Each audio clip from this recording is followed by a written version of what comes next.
Content warning: racism, racist caricatures, minstrel shows, black stereotypes, black discrimination, black prejudice, exploitation, slavery, capitalism, colonialism, imperialism, black money, colonial state, empire, genocide, Zionism, military, and military weapons. Images of racist caricatures of black people and AI images and video will be shown. I'll put a link in the description and pinned comment over this video script with references throughout. Now, everyone watching this, just watch and think carefully with what I bring up. I'm aware this was bigoted ignorance around the Indie Game Awards, but the critiques I give here are because I'm concerned about video games and their existence globally. 6-1 Indie and the Indie Game Awards are a sham. The Indie Game Awards state they are against genocide, AI, exploitation, yet promote these very things. I want to demonstrate some of my findings and emphasize that we as Black, LGBTQ+, and after humans need to create our own spaces with our own values at the forefront, because ain't nobody else gonna do it. I'm extending similar critiques and ideas in this video to all those who took part in this award show, since they are complicit and have not acknowledged the issues I'm gonna bring up. And more than likely, they never will acknowledge any of this. 6-1 Indie issued a sorry response about two things I'll mention, but it really don't matter. They have to mention one thing and don't condemn Sinful Interactive all the way, so it really do not matter. My video is pretty much the same after I saw the response, and the response was way too rushed and vague. I'll come back to the response toward the end of the video. Anti-Blackness is front and center of the Indie Game Awards. Racist caricatures of black people and anti-black ideas are depicted. The Indie Game Awards has different categories you can vote for people to win in. One of them is the African/South African Award. So this is where I'll show the racist caricatures. The game I first bring up is Brew and Boogie. Episode 1, Get the Milk by McDog. Brew and Boogie in this game is a minstrel show through and through. Look at this mess. It's supposed to be black people with those big pink-red racist lips with all the stereotyping. We even got the trifecta with this, a game that was nominated, made, and voiced by a white person. The main person behind the game is Mike Scott. Mike Scott has been drawing racist caricatures of black people since 2009. That's 16 years after 2025. I don't care the reasons behind this, because this has been going on forever, and the Indie Game Awards reviewed and showed this off, and ultimately giving it more money. Mike Scott voices Brew and Boogie, the two main characters in the game, so there's a white person voicing the black caricatures, and using African American Vernacular English, or AAVE. Brew and Boogie in this game wear nothing but underwear, not even shoes, to give it an extra minstrel show flair. There's a reason in the game why they only wear underwear, but it's just some bull. I also want to mention the game Finding Father. This feeds into the stereotype that black people have fathers that abandon them or be deadbeats. And even the game Ikea, the game itself may not be an issue, but coupled with the other two, you'll think of how black people are depicted as aggressive, dangerous, and lethal. Claire Obscur used AI in the game. Sandfall Interactive, the developer team behind Claire Obscur. I'm going to show an AI-generated image now. Claire Obscur obviously used AI images in their game. Here it is. It has all the hallmark signs generated images, words are a mess, line art messed up. It's all over the place. 6-1 Indie did not do their due diligence at all, reviewing the games submitted and just believe whatever people tell them. You cannot just be trusting people. You cannot just be trusting these people out here, especially these fake pine capitalists they got at and connected with Sandfall Interactive. Also, the AI images were later removed in an update that came out after the game came out. It's listed as replace a placeholder texture with the correct visual asset on the Steam update page. Now, Sandfall Interactive already said they use AI, so it ain't even up for no daggum debate. Francois Maurice, producer of Claire Obscur, said, "We use some AI, but not much." Opening said, "It's so funny because one of the main actors on camera is against AI." Feels like 2025, on a negative slant, has been the year where a lot of people are kind of looked at using generative AI in games. What's your opinion on that? Don't. Just don't. Use your beautiful, creative human brains. This is often just a bad precedent. Here's when Indie initially chose this as an indie game of the year, while this was publicly known. Claire Obscur Expedition 33 is the most fakest indie game I've ever seen in my life. I'll show you different reasons why. Just hold on. When you got Jeff Keighley, certified industry plant, liking and getting over your game, you really messed up. Firstly, way too many goddamn people worked on Claire Obscur. How is an indie studio supposed to be small and not have a lot of paper, outsourcing all these people, having these hundreds of people working on this game? Guillaume Broche is director of Claire Obscur and has hands in a lot of money, including companies Myers Invest, SC Broche, SCI Magar Real Estate, and MBO Plus Investment. It shows directly here that Guillaume Broche has some ownership in Myers Invest, and other people with the last name of Broche are connected. You're guessing they are related by blood. Let's look at Richard Broche, the senior advisor at MBO Plus Investments. Richard Broche is a founding partner of MBO Plus since 2002. MBO Plus has way too much capital, over €1 billion. Kepler Interactive is the publisher for Claire Obscur. Kepler is a company that is partially owned by NetEase after NetEase gave Kepler Interactive $120 million in 2023.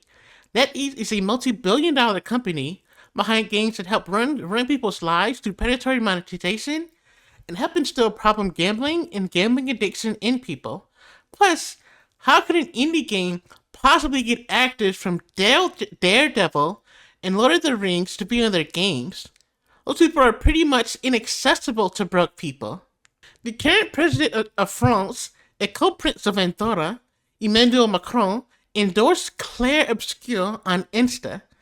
In what universe is the president talking about a small indie game in such a way? This crap is mass approval and meets the status quo through and through. And don't forget, Macron exists in a monarchy and president over a colonial imperial state that has killed and controlled countless Africans and those in the South Pacific. These people are still not free and still have many things that are owned and controlled by the French.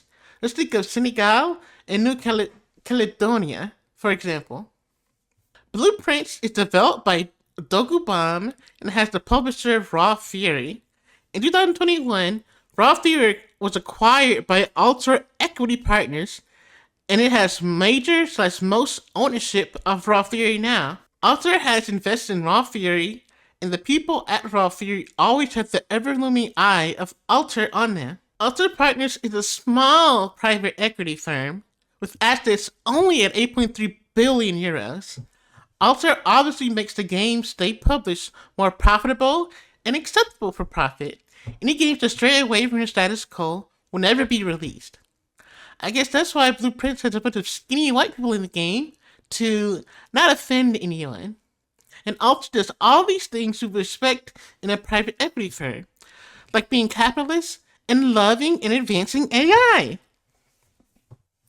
Blueprints also use retro-style games to animate and adjust the characters in the game. Retro-style games loves to use AI and has a service where you can pay them to generate things with AI. Retro-style games has made and assisted in the making of predatory mobile games and gambling mobile games.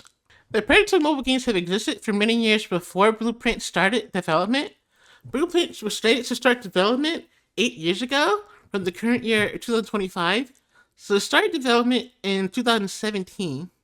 Now, there's no evidence for AI in Blueprints or anything.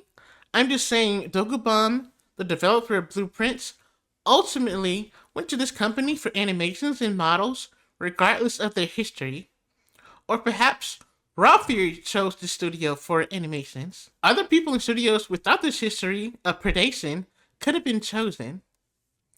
Retro-style games got plenty of money and exposure from working with blueprints. We'll never know what really happened since Dokubomb and Ralph Fury may have went to retro-style games before they started heavily investing time and money in AI. Regardless, a lot of people worked on blueprints, way too much for an indie game. Blueprints developers still gave plenty of money, I don't know how much, to retro-style games, a company very enthusiastic of AI. Dokubomb is still complicit in this since a company so heavily invested in AI is directly benefiting from the game. As I could quickly find, RetroStar Games has been supporting and uplifting AI since February 2023. Blueprints is far from an indie game. It's backed by multi-billion euro private equity firm. Come on, y'all. Why did 6-1 Indie choose this? 6-1 Indie is sponsored by Annapurna Interactive. Annapurna has blood money. Annapurna was founded as a division of Annapurna Studios, which was founded by Megan Ellison, child of Larry Ellison. Larry Ellison is a billionaire, but not just any old billionaire, a centibillionaire worth over $100 billion. The child of a billionaire doing anything indie is completely out of the question. Larry Ellison helped create Oracle, a database for the CIA used to kill people in the name of US imperialism. Oracle directly funds and supports Israel, and in fact, the founder of Annapurna Interactive made a Zionist propaganda film called Death in the Terminal to make us feel bad for Israelis. Anything that presents Israelis in a good light is horrid and depraved propaganda that should not be recognized. Modretro backed the game Chantey, chosen for Indie Vanguard, to give it a physical Game Boy release.